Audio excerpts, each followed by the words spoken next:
The American Dream, the only show that combats negative media, not owned by a network, commercial-free, unscripted.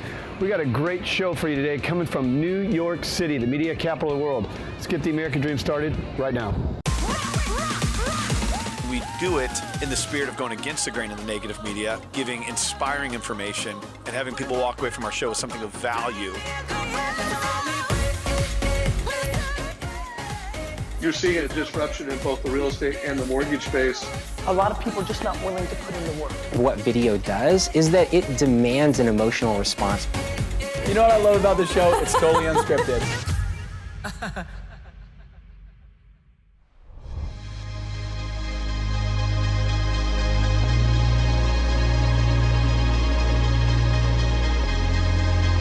Here we are, Times Square, the city never sleeps. Yeah.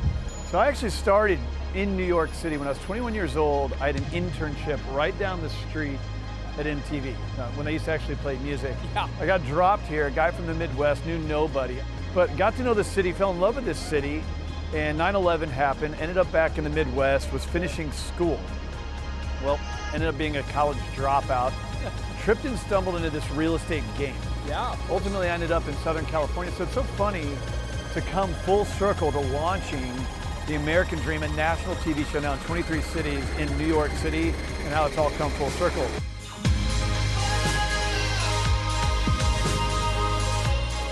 I love it because not only do I get to know more stories, we get to amplify them over 23 cities. Now, of course, New York City. Well, it's the family, Yep. it's the home, and then it's the location and the lifestyle. Like Yeah. it all kind of comes together. And one of the things we're trying to do with this show is highlight these different communities all across the country. You recently brought us Ben Bacal. Yeah. And when we talk about things like the American Dream, there's nothing wrong with dreaming big. Yes. A $250 million listing. The biggest. Yeah. The biggest. So here's what we did. Took a helicopter ride, Yep. $250 million listing on the West Coast. Let's go check it out. Dream and I have been invited by San Diego's premier luxury realtor, a friend of our show, the Seth O'Byrne. And we're giving LA's leader in luxury real estate, Ben Bacal, a helicopter tour of what San Diego has to offer in the luxury real estate market from the sky. Buckle up.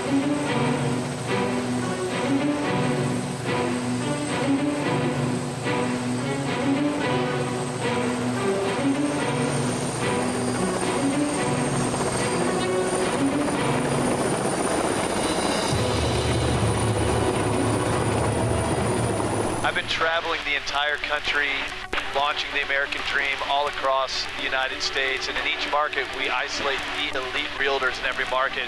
Today we did something fun. We brought Ben Bacal, who is the #1 agent for luxury up in LA. So glad to be here. Yeah, this is pretty cool. He has a $250 million listing right now, amongst many other, a great portfolio. And we got Seth O'Byrne, who you see on the show all the time, who is our expert out of San Diego. Course on his phone, but we're just touring America's finest city, maybe having a little in-air debate about LA and San Diego from two of the best nationwide. When you approach a luxury home and you're taking it to market, what are some of the strategies that help move that house? I spend anywhere between $5,000 to $10,000 a month on those luxury listings because everyone's on their phone.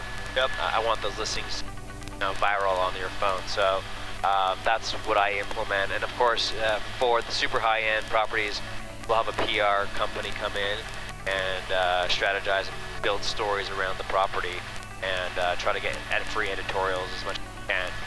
Is there, obviously there's a lot of thought that goes into it, but it's not for sure what that property is going to sell for when you list it for 20, 30, 40 million, right? I mean, there's some guesswork there. No, when you're in that 20 to 30 million dollar mark, you know that they're going to sell for pretty close to that. It's when you're pushing in that 40 to 250 stratosphere. Yeah. Then it's a bit different game. But the price per square foot has been we're really price per square foot driven in Los Angeles. We're lucky because we have the comps to back it up. So you can say like a house down the street sold for $3,000 a foot or $2,500 a foot. Museum quality stuff is selling for about $2,500 a foot.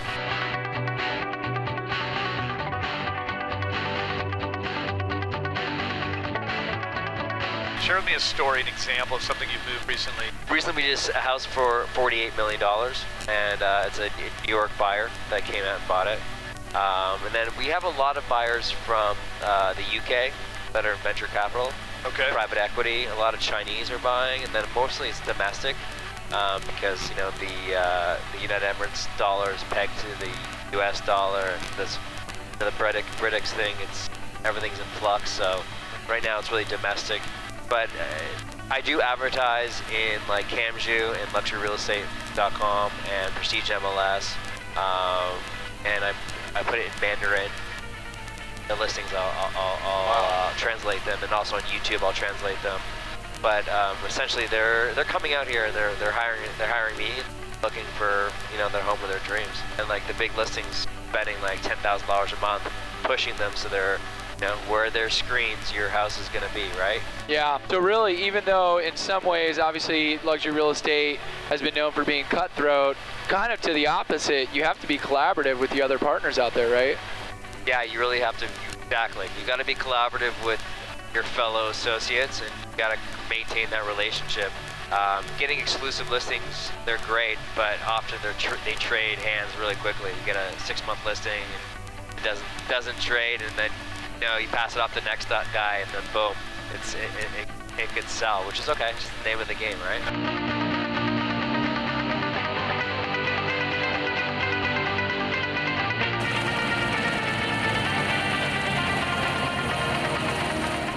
You got any final remarks about San Diego? Well, from the air, I really got a really terrific perspective. Thank you, Seth, for showing me all the different areas. They're beautiful. Those hillside, those cliffside properties were extraordinary. I couldn't believe what I saw. And the value that you get for beachfront property is exceptional. I'm looking to maybe buy something one day. That'd be cool. Hope you enjoyed, and cheers to your American dream. People come here to succeed, and if you don't succeed here, you don't stay. So owning a media company in Southern California to spread across the country, doing it city by city, and then New York City becoming our 23rd, it's the place where you're bringing the best of the best. In the media capital of the world, owning a media company, this is where you want to get to. Look at me now. I mean, it's just one of those things now where we have a seat at the table. Yeah. We've pulled major partners, sponsors, and got this momentum where we're here to launch.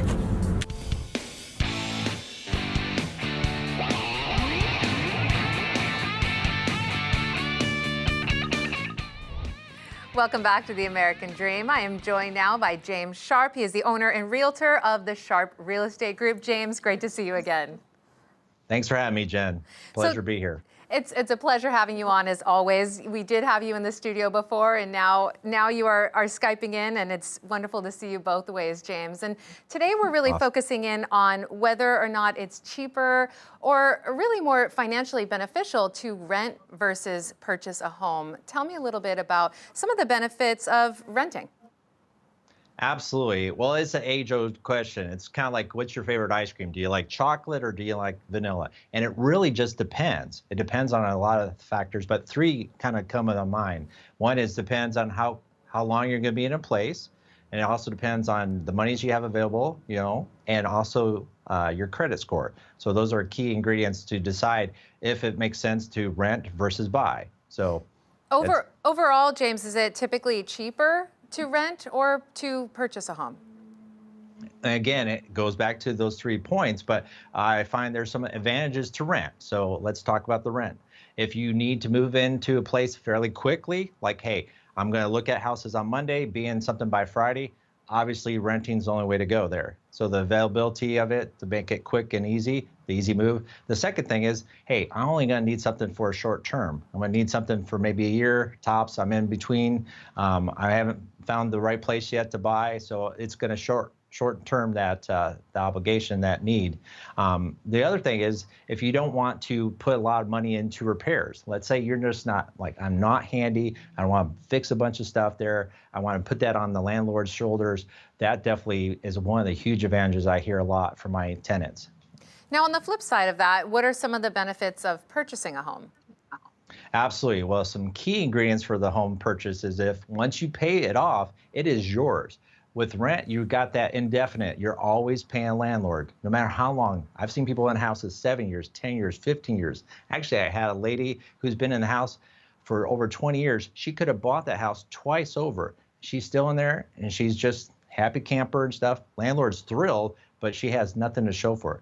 The other thing that I find is you can make it your own. So if you want to paint the walls, you want to change up the backyard, you want to make different improvements. When it's yours, you can do all that. When it's your landlord deciding that, a lot of times landlords kind of frown on that. They kind of put Debbie Downer on it. And then lastly is like when it's yours and you can see the appreciation, it's going up in value and you can take advantage of it. That is a huge thing I see a lot of times. People taking advantage of the appreciation in their market. I've seen a huge appreciation in my house in the last 3 years since I own it. And that's something I can take advantage when I do decide to sell. Now, we've talked about some of the benefits, James. What are some of the challenges for both renting and for buying?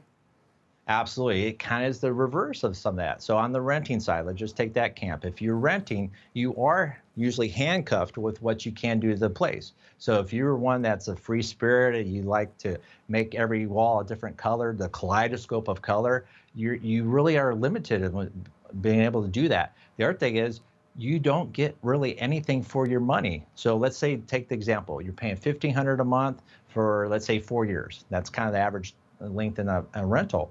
You've gone almost $80,000 in the hole, nothing to show for it. No appreciation, no equity.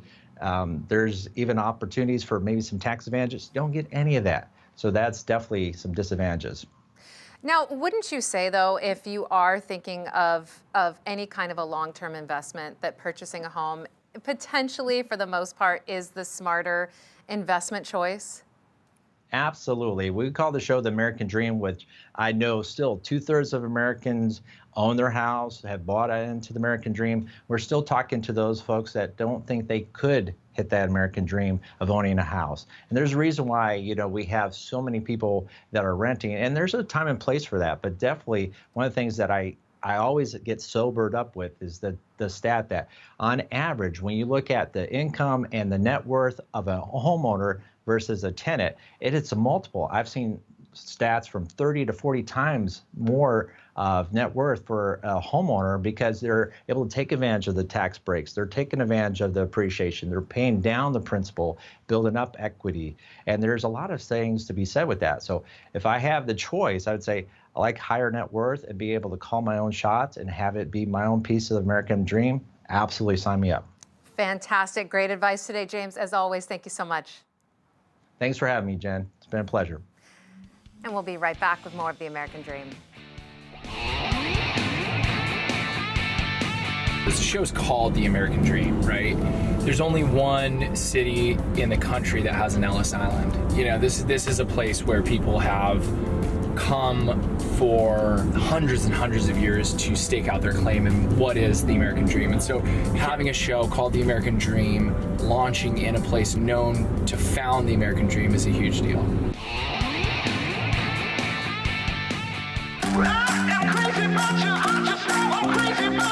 What I love most about San Diego is the pace. People move here because they know that life is short. You gotta live it in a place that recognizes that. You know, I would always joke I can go from business suit to wetsuit in 15 minutes on a Friday afternoon. I think I've got it beat. I've got it down to about 12 minutes now. That's what living in San Diego is about. Today I'm going to take you guys to a property that we just put on the market in Sapphire Tower. This condo is probably one of the best properties, one of the best views in all of San Diego. On the way, we're going to pick something up special for the sellers. We're going to go to Donut Bar. Actually, it's here right now.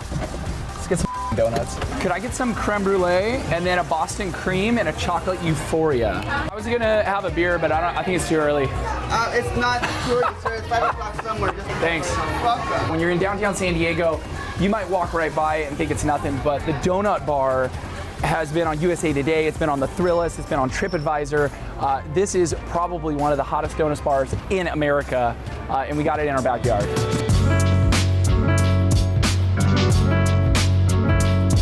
This penthouse listing is actually really personal to me because not only do we have a listing on one of the most expensive penthouses downtown San Diego, I was working on this project when I was 19 years old as an intern for the builder. So to come around 16 years later and have a listing of this caliber is something that really means a lot to us. It's 3 bedrooms, 2 bathrooms, 3,000 square feet, but you're not just buying it because of the stats, you're buying it because of the materials, you're buying it because of the Sub-Zero commercial wine fridge, the Miele, the Wolf.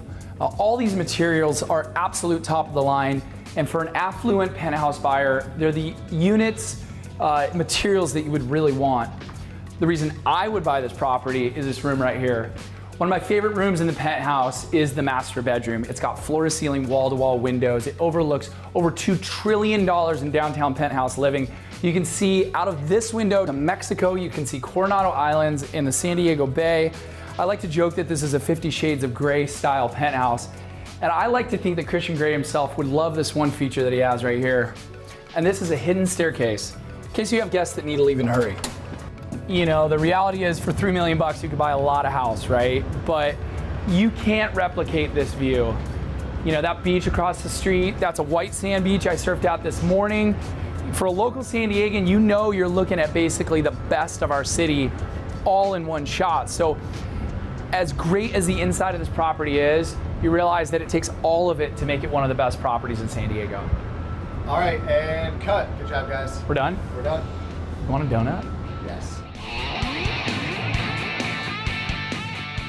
Everybody has decided, they've made that conscious decision that they choose positivity, that they still believe America is a staircase, and that there's a possibility for everybody to go up. People rejecting negativity and choosing positivity.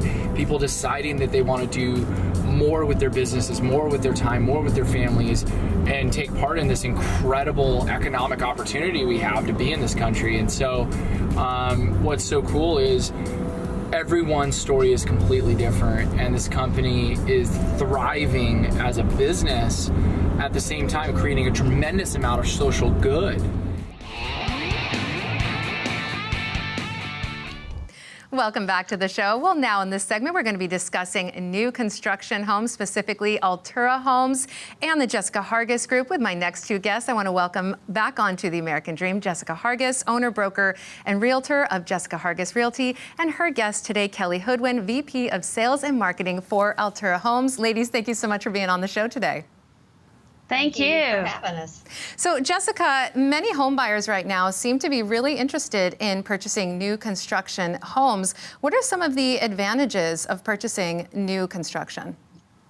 Well, I think every family just loves that new home feel. You know, it's not someone else's carpet. Maybe they built from scratch and they went to the design center and just designed their kitchen themselves. And so it just really gives them a personalized home. And then really and honestly, today, the builders are using such energy efficiency when they're picking out the products for the home. So to the AC, to the insulation in the walls, radiant barrier, I've looked at utility bills that just blow my mind on how low they are in a new home. So you can get some incredible savings there. Kelly, with so many new construction companies, why should someone go to Altura Homes specifically? Well, Altura Homes has been in business for close to 40 years, and we're privately owned. So what that does is we can save on our cost. We don't have a whole lot of overhead, and we can kind of do what we want to do to a certain extent. To a certain extent. Are there certain times of years for a home buyer to purchase a new construction home that might be better than other times? Actually, it's always a good time to purchase a new construction home. There's not a bad time. But I would say right now is really one of the best times. It really depends on the builder's end of fiscal year, how soon that's coming up.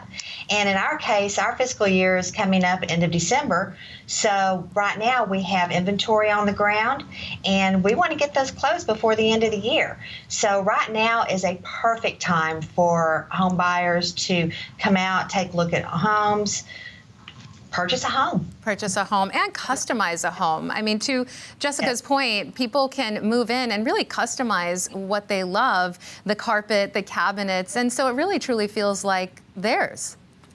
It really does. I mean, because when they come in and customize, especially if they're doing what we call a to be built, they can come in and pick everything in the home. Sure. Now, the beauty of an inventory home is that the home is ready for them to move in. And so if they need something pretty quick, it's there for them. So we've got some options there. What price range and parts of the Metroplex does Altura build in? We are actually ranging anywhere from the low 200s up to a little bit over 600. And we are all over the metro. Well, we're all over the DFW area. We go anywhere from Waxahachie, Midlothian, out to Crandall, out to Greenville, and go up to Melissa. And we do quite a bit in the Rockwall area. We really try to keep it on the outskirts because we can purchase land a little bit less expensive out in those areas, and that way we can pass the savings on to our customers. Sure, good point. Jessica, why should our viewers contact you if they are interested in an Altura home? Why couldn't they just walk in and purchase the home themselves?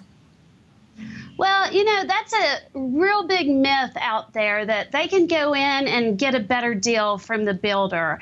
And the reality is the builder works really well with the agents. We have relationships. We're paid out of a marketing fund. So they typically are not going to offer a purchaser anything different than what a realtor could negotiate for them. In fact, sometimes the realtors can negotiate a better deal. We're also always up to date with the builders on their incentives, their closeout communities, which you can usually get a really good deal. Their new communities, it's always great to buy when they're new or when they're closing out. You can get a great deal. So working with a realtor, it's really important that you have a third-party representation. I'm not saying that there will always be glitches, and especially Altura does a fantastic job. But if there is a glitch, the thing with our agents is we know who to contact, we know these communities and the sales managers, and we definitely can be that voice for the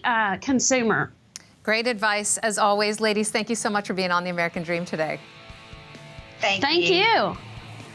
And stick around, we'll be right back with more of the show. Today, I want to talk to you about first-time homebuyers that are renting. I know there are a lot of people still renting out there, and you're concerned if you should even look at buying, if it's affordable. Do you have to put 20% down? There's just a lot of questions about affordability and cash out of pocket. So a couple of quick tips. One, if you're a first-time homebuyer and you meet certain income qualifications and some other qualifications that the bond companies require, then you can actually get grant money to help towards not only your down payment, but cover your closing costs. So there are ways to get 100% financing with very little out of pocket to buy a home. There's also first-time home buyer programs. If you make a little too much income as far as the state or the city would allow, then you can do loans with as little as 3 to 3.5% down. You can get gift money from family or friends to cover the difference, and you can get to your home ownership dreams. And if you're paying over $1,500 a month in rent, you can actually buy a home and have the same net payment or even less that you do when renting, all the time while building equity and paying down principal. If you'd like more details and would like to see how those numbers look specifically for you, please go to our website at thetuttlegroup.com and fill out the little form there, and we will get you your own personalized rent versus own analysis to help you make the best decision for you and your family. Thanks so much for watching. That's your Mortgage Minute. We'll see you next week here on The American Dream. Hey, Zach Sams here with Kensington Vanguard, National Title of Texas. I hope you're doing well. I want to continue the conversation around the housing economy in Texas because I keep hearing people say things that aren't true or using words that should not be used. I'm hearing words like downturn, the bottom's falling out, we're headed for a recession. These things are simply not true. And I want to turn your attention to a new report that just came out from the Texas A&M Real Estate Station that really says the opposite of what you might be hearing in the marketplace. So, for instance, through July 2018, Texas hit a record of homes sold through the first 7 months of 2018. Now look at these graphs and I'll tell you why this makes sense and what we're seeing. So the first graph you're going to see is regarding housing activity. and housing activity is higher than we've seen in a long time and is continuing to move up. The next graph you're going to look at is construction permits. They pull permits before they can start construction on a home. Permits are continuing on the rise. The next graph you're seeing is housing starts. This is after the permit and once they've started construction. Those are continuing to trend upwards. The last graph you're seeing is the price index, where Texas is continuing to appreciate in its real estate. Your homes are continuing to appreciate. What I think people are misconstruing in the market is the reason we had such high demand and the reason homes were under multiple offer situations and prices were increasing dramatically is because after the recession, housing starts or construction of new homes had virtually stopped. So once the economy started turning in the right direction, it took a while for the new construction of homes to catch up with the influx of people that were moving into Texas. We've now reached a point where new construction is starting to keep up with the demand better, and we're seeing some prices start to stabilize, which is a good thing. I think stabilize is a positive word, and the market stabilizing is good for everyone. I hope this shines some better light on what our market looks like, and we look forward to seeing you again. Thanks. I hope you enjoyed today's show. The American Dream now spans coast to coast, all across the country and everywhere in between. The whole idea, to empower the mindset of the American Dream. Did it from New York City today. This is actually the place I started in media. Working for MTV, living in Chinatown. I'll never forget my first day in Union Square, which is where this $18 million pad is. Met my roommate, and he said, hey man, let me show you around New York City. Show you what this town has to offer. So we walked up here to Union Square. And I'll never forget, he sat down and he said, Sewing, grab yourself a piece of real estate. This is a great place to take a nap. Put his arms behind his head, laid back down.